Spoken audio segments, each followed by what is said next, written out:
Time గ్యాప్లో మాలో జరుగుతున్న ఇంకో చర్చ ఏంటంటే, సార్ ఇప్పుడే ఇలా ఉన్నారంటే యూత్గా ఉన్నప్పుడు ఎలా ఉండేవాళ్ళు. సో కంపల్సరీ అది లవ్ మ్యారేజ్ అయ్యి ఉంటుంది, అరేంజ్డ్ కాదు అని చెప్పి అనుకుంటా ఉన్నారు. కొంచెం మీరు క్లారిఫై చేయాలి. కొంచెం కాదు, మొత్తం చెప్పాలి. కొంచెం కాదండి ఇందులో. అంటే అది ఇప్పుడు మనకి యాప్లో పెడితే 20 ఏళ్ళ తర్వాత ఎలా ఉండేవాళ్ళం, 20 ఏళ్ళ ముందు ఎలా ఉండేవాళ్ళం కూడా చెప్పేస్తుంది అది ఇప్పుడు ఎట్లాగైనా. అది కాదు, డెఫినెట్గా నాది లవ్ మ్యారేజే, అందులో డౌట్ లేదు. మా క్లాస్మేట్ ఫస్ట్ కజినే, దట్ ఈస్ హౌ మెడ్రాస్ ఉంది. అయితే మా మామగారు డాక్టర్ గారు. సరే, ఆవిడ్ని ఆ కజిన్ని మీరు ఎలా కలిశారు? అదే చెప్తున్నానమ్మా.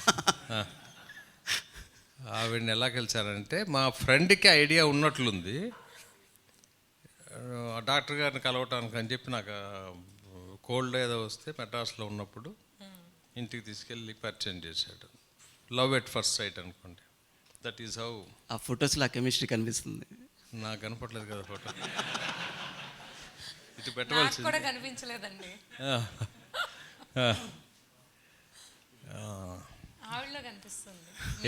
ఏంటది? కెమిస్ట్రీ అంటే అడ్మిరేషన్ కనిపిస్తుంది అంటున్నారు. ఇంతకీ మీరు ప్రపోజ్ చేశారా, ఆవిడ ప్రపోజ్ చేశారా? నేనే ప్రపోజ్ చేశాను. నిజమేనా? ఎస్ ఎస్, నేనే ప్రపోజ్. అందులో ఎప్పుడు లేడీస్ ఫస్ట్ కాదు, జెంట్సే ఫస్ట్.